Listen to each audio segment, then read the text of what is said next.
கர்த்தருக்கு பிரியமானவர்களே, இயேசுவோடு நாம் நிகழ்ச்சியில் 98ஆம் பாகத்தை சந்திப்பதில் மிகுந்த மகிழ்ச்சி அடைகிறேன். கர்த்தருடைய வார்த்தை என்று நாம் பார்ப்போம். மார்க் 3ஆம் அதிகாரம் 5ஆம் வசனம். அவர்களுடைய இறுதிய கடித்த நிமித்தம் அவர் விசனப்பட்டு கோபத்துடனே சுற்றிலும் இருந்தவர்களை பார்த்து அந்த மனுஷனை நோக்கி, உன் கையை நீட்டு என்றார். அவன் நீட்டினான்.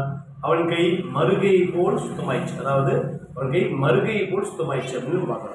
இந்த வருஷம் ஒன்றாம் அதிகாரம், அதாவது மார்க் 1 பார்த்தோம்னா, மறுபடியும் அவர் ஜெபஆலயத்தில் பிரவேசித்தார். அங்கே சூப்பின கையுடைய ஒரு மனுஷன் இருந்தார். சரிங்களா? அடுத்து பார்த்தீங்கன்னா, அவர் ஓய்வு நாளில் அவனை சுத்தமாக்கினார்.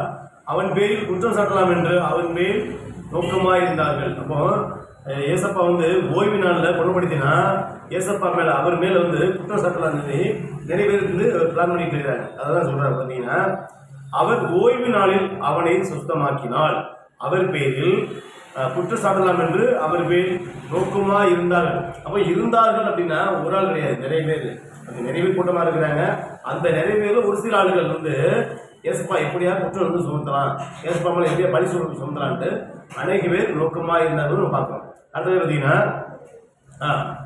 அப்பொழுது அவர் சூம்பின கையுடைய மனுஷனை நோக்கி, எழுந்து நடுவே நில் என்று சொல்லி அவர்களை பார்த்து, ஓய்வு நாட்களில் நன்மை செய்வதா? அதாவது அந்த சூம்பின கை பார்த்தீங்களா, சூம்பி கையை ஹிந்தி நிற்க சொல்றாரு. அந்த கூட்டத்தில் எந்திரிச்சு நிற்க சொல்றாரு. அப்போ நல்லா தெரிஞ்சுக்கங்க. அப்பொழுது அவர் சூம்பின கையினுடைய மனுஷனை நோக்கி, எழுந்து நடுவே நில்லுன்னு சொல்லி. அப்போ எழுந்து நடுவே நில்லுன்னு சொன்னா, அப்போ அநேக பேர் என்ன பண்ணிட்டு இருக்காங்க? உட்கார்ந்துட்டு இருக்கிறாங்க. ஏன்னா உட்கார்ந்துருக்கனால தான் ஒரு ஆள் எழுதி நிற்க சொல்றாரு. எல்லாருமே நின்று இருக்காங்க அப்படின்னா எழுதி நிற்க சொல்ல முடியாது. அப்போ அநேக பேர் உட்கார்ந்து ஏசப்பா போதனையை கேட்டுருக்காங்க. அப்போ அதில் ஒருத்தர் சூழ்நிலை கை ஏசப்பா அவரா நிற்கல, ஏசப்பா சொல்றாரு. ஏசப்பா அவர் எழுதி நிற்க சொல்றாரு பாருங்க. அப்பொழுது அவர் சூம்பின கையினுடைய மனசை நோக்கி அவனை நோக்கி, எழுந்து நடுவே நில் என்று சொல்லி அவர்களை பார்த்து, ஓய்வு நாட்கள் யாருன்னா மற்ற இருக்காங்க சூழ்நிலை கையுடைய எதிர்த்து நின்றுட்டு அப்படி மற்ற அநேகர் இருக்காங்கல்ல, அவங்க பார்த்து அடுத்து சொல்றாரு பாருங்க.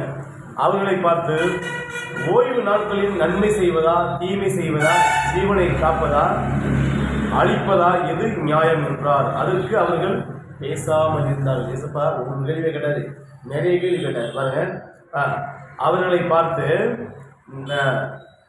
ஓய்வு நாட்களில் நன்மை செய்வதா தீமை செய்வதா, ஜீவனை காப்பதா அழிப்பதா, எது நியாயம் என்றார். அதற்கு அவர்கள் பேசாமல் இருந்தார்கள். அப்போ இத்தனை அமைதியாக இருக்காங்க. பேசப்படி செய்வது மனசாக கூட கோவப்படுவார். அப்போ பார்த்தீங்கன்னா, அவர்கள் இருதயம் 5ஆம் வசனம் பார்த்தீங்கன்னா, அவர்கள் இருதயம் பார்த்தீங்கன்னா கடினம், ரொம்ப கடினமாக இருக்குப்பா அப்படின்னு நினச்சிட்டு ஏசப்பா சொல்கிறார் பாருங்க. அவர்கள் இருதய கடின நிமித்தம் அவங்க விசனப்படுறாரு. ஏன் இப்படி இருக்கிறாங்க, இவ்வளோ கல்லஞ்சக்காரனாக இருக்காங்களே அப்படின்னு நினச்சிட்டு விசனப்படுறாரு, கவலைப்படுறாரு. விசனப்பட்டு கோபத்துடனே, அந்த விசனத்தில் கூட கோபப்படுறாரு. இப்படி இருக்காங்களே அப்படின்னு நினச்சி கோபம் போடுறாரு. கோபத்துடனே சுற்றிலும் இருந்தவர்களை பார்த்து அந்த மனுஷன் நோக்கி, உன் கையை நீட்டு என்றார். அவன் நீட்டினான். அவன் கை மறுகை போல் சுத்தமாயிடுச்சு. அப்போ அதாவது அந்த கை நீட்டுறபடி ஏசப்பா சொன்ன உடனே கையிலேருந்து நீட்டுறபடி நீட்டோடனே அவனுக்கு மறுகை போல் சுத்தமாயிடுச்சு. அப்படின்னா அப்போ ஏற்கனவே ஒரு கை நல்லா இருக்குன்னு அர்த்தம். ஏன்னா பைபிள் மட்டும் பார்த்தீங்கன்னா நல்லா கவனிங்க. பார்த்தீங்கன்னா, அவன் நீட்டினான். அவன் கை மறுகை போல் சுத்தமாயிடுச்சு. அப்போ ஒரு கை தான் அவன் சூம்பின கை. அப்போ அவன் கை சுத்தமாயிடுச்சு. அடுத்தபடி பார்த்தீங்கன்னா, உடனே பரிசெயர் பார்த்தீங்களா, அந்த எப்படா வாய்ப்பு கிடைக்கும் பார்த்துக்கோங்க. அந்த சரியான பிறகு உடனே பரிசெயர் பாருங்க சொல்றாரு பாருங்க. உடனே பரிசெயர் புறப்பட்டு போய், உடனே புறப்பட்டு ஏசப்பா குற்றங்கள் முடிக்கணும். குற்றங்கள் முடிச்சோன்னா அடுத்து என்ன செய்யறாங்க? உடனே பரிசெயர், அதாவது சிறிது நேரம் கழித்துலாம் போடல, உடனே பரிசெயர் புறப்பட்டு போய் அவரை கொலை செய்யும்படி அவருக்கு விரோதமாக ஏரோதியரும் கூட ஆலோசனை பண்ணினார்கள். அப்போ ஏசப்பா கொலை பண்ணவங்களுக்காண்டி ஏரோதியர் கூட ஆலோசனை பண்ணுறாங்க. அடுத்த பார்த்தீங்கன்னா 7ஆம் வசனம் பார்த்தீங்கன்னா, மார்க் 3:7 பார்த்தீங்கன்னா, இயேசு தம்முடைய சீசர்களுடைய அவ்விடமிட்டு கடலோரத்துக்கு போனார். அப்போ ஏசப்பா அந்த இடத்தை நம்பிட்டு கடலோரத்துக்கு போனார் அப்படின்னு பார்க்குறோம்.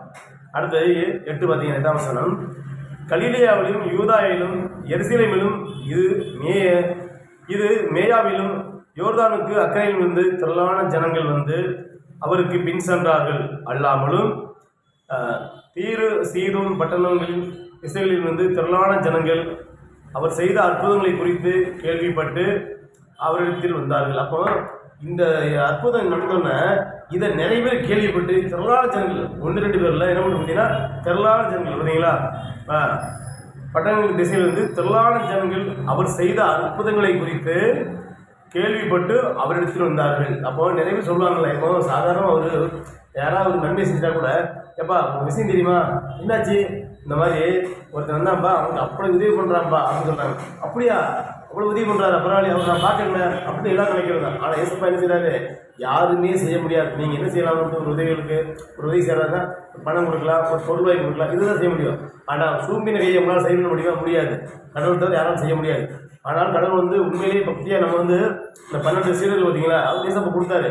ஏசப்பா வந்து நம்ம வந்து முழு மனசோடு ஏற்று நம்மளும் ஜெபம் பண்ணும்போது அதெல்லாம் மாறுன்னு சொல்லலாம். ஆனாலும் சாதாரண மனிதனால் இது கூடாத காரியம். அதனால தான் வந்து இது பெரிய ஆச்சரியமாக வந்து அந்த ஊர் பூரா பரவுது. அப்போ இது கேள்விப்பட்டு அநேக பேர் நம்ம வந்து பைபிளில் பார்க்குறோம். பார்த்தீங்கன்னா அற்புதங்களை குறித்து கேள்விப்பட்டு அவரிடத்தில் வந்தார்கள்.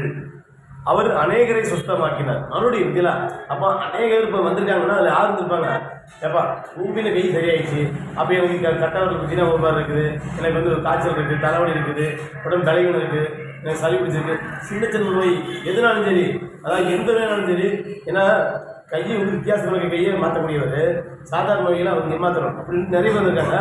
அந்த நிறைய பேர்லையும் அநேக பேர் அவர் சுத்தமாகினார் சொல்லி பைபிளில் பார்க்குறோம். பார்த்தீங்கன்னா பாருங்கள், அவர் அநேகரை சுத்தமாக்கினார்.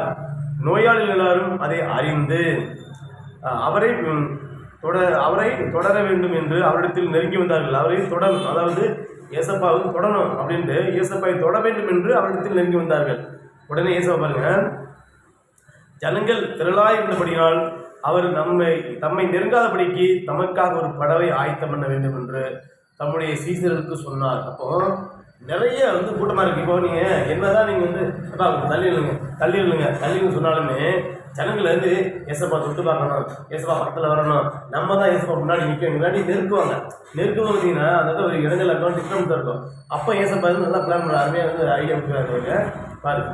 அதாவது ஜனங்கள் திரளாக இருந்தபடியினால் அவர்கள் தம்மை நெருங்காதபடிக்கு தமக்காக ஒரு படவை ஆயத்தம் பண்ண வேண்டும் என்று தம்முடைய சீசருக்கு சொன்னார்.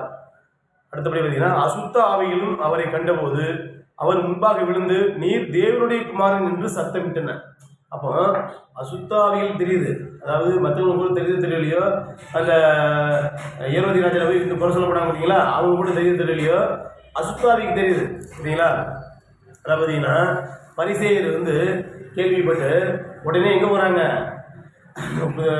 ஆலோசனை பண்ணி ஏசப்பா கொள்றதுக்கு பிளான் பண்ணி போகிறாங்க பரிசேயர். ஆனால் சாத்தான், அதாவது பார்த்தீங்கன்னா வந்து பாருங்க, ஆவி புகுந்தவங்க பார்த்தீங்கன்னா அசுத்த ஆவிகளும் அவரை கண்டபோது, மனிதன் தெரியல, அசுத்த ஆவிக்கு தெரிஞ்சுக்குவாங்க. அசுத்த ஆவிகளும் அவரை கண்டபோது அவர் முன்பாக விழுந்து நீர் தேவனுடைய குமாரன் என்று சத்தமிட்டன. உடனே ஏசப்பா என்ன சொல்றாரு, அந்த இடத்துல பாத்தியா, அப்போ நம்மளா ஏப்பா நான் சொன்னா சரியான விஐபிவா, என்னை பற்றி உங்களுக்கு தெரியுமா, வேறு இவன் சொல்லிட்டா பாரு, அவனை கேட்டு தெரிஞ்சுக்கோ அப்படின்னு நம்ம வந்து என்ன சொல்லியிருப்போம். ஆனால் ஏசப்பா சொல்றாரு இந்த அசுத்தாவிக்கு முன்னாடி பாருங்க, அசுத்தாவிகள் அவரை கண்டபோது அவர் முன்பாக விழுந்து நீர் தேவனுடைய குமாரன் என்று சத்தமிட்டன. உடனே ஏசப்பா சொல்றாரு, தம்மை பிரசித்தம் பண்ணாதபடி அவைகளுக்கு கண்டிப்பாய் கட்டளையிட்டார். அதாவது என்னை பற்றி நீ வந்து பெருமைப்படுத்தாத, நான் யாருன்னு சொல்லாத அப்படி கட்டாயப்படுத்தி ஏசப்பா வந்து கட்டளையிட்டார். கண்டிப்பாக வான் பண்ணுறது, இனிமேல் சொல்லக்கூடாது அப்படின்னு சொல்லி பண்ணிக்க சொல்கிறார். பின்பு அவர் ஒரு மலையின் மேல் ஏறி தமக்கு சித்தமானவர்களை தம்மிடத்தில் வரவழைத்தார். அவர்கள் அவரிடத்தில் வந்தார்கள். நம்ம இருந்து என்ன பார்க்கணும் அப்படின்னா, ஏசப்பா வந்து சூம்பின கையுடன் கூட ஏசப்பா குணமாக்குறாரு. அப்போ அதுபோக அநேக பேர் வந்தார்கள், அநேக வியாதிகள் சுத்தமாக்குறாரு.